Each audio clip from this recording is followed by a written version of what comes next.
Assalomu alaykum hurmatli yurtdoshlar va bugungi brifing ishtirokchilari.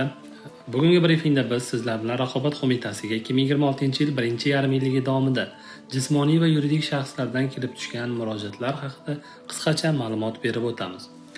Qo'mitaga 2026-yilning 1.5 davomida jismoniy va yuridik shaxslar hamda ularning vakillaridan jami 23.200 ga yaqin yozma, elektron va og'zaki murojaatlar kelib tushgan.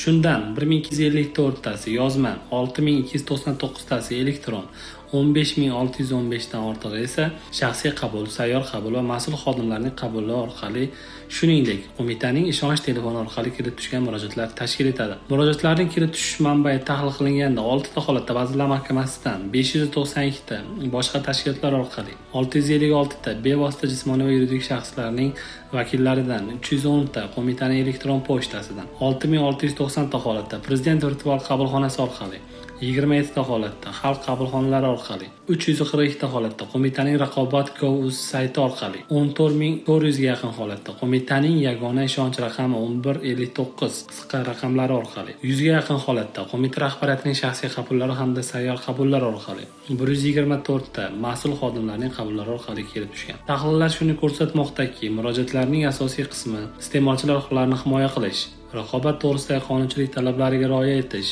reklama sohasida munosabatlar, savdo va xizmat ko'rsatish, kommunal xizmatlar, aloqa, transport hamda qurilish xizmatlari bilan bog'liq masalalarga to'g'ri kelmoqda. Qo'mita tomonidan murojaatlarni o'z vaqtida va sifatli ko'rib chiqishga alohida e'tibor qaratilib, qo'mita rahbariyati tomonidan hududlarda o'tkazilayotgan sayyor qabullar davomida jismoniy va yuridik shaxslar tomonidan berilgan ko'plab murojaatlar joyida ijobiy hal etish choralari ko'rildi. Shuningdek, kelib tushgan murojaatlar tahlili asosida 10 ga yaqin yo'nalishda tizimli o'rganishlar tashkil etildi. O'tkazilgan o'rganishlar natijasida 10,5 millionga yaqin fuqarolarning manfaati himoya qilinib, ular foydasiga 59 milliard so'mga yaqin mablag'lar qayta hisob-kitob qilib berilishi ta'minlangan. Shuningdek, qo'mita tomonidan har chorak yakuni bilan ko'rib chiqilgan murojaatlar tahlili to'g'risidagi ma'lumotlar qo'mitaning rasmiy axborot resurslari va ijtimoiy tarmoqdagi sahifalar orqali keng jamoatchilikka muntazam yetkazib borilmoqda. Shu bilan birga, qo'mita va uning hududiy organlarida murojaatlar bilan ishlash holati muntazam o'rganilib, qo'mita hay'at yig'ilishlarida rahbariyat tomonidan tanqidiy muhokama qilinib, aniq vazifalar belgilanmoqda.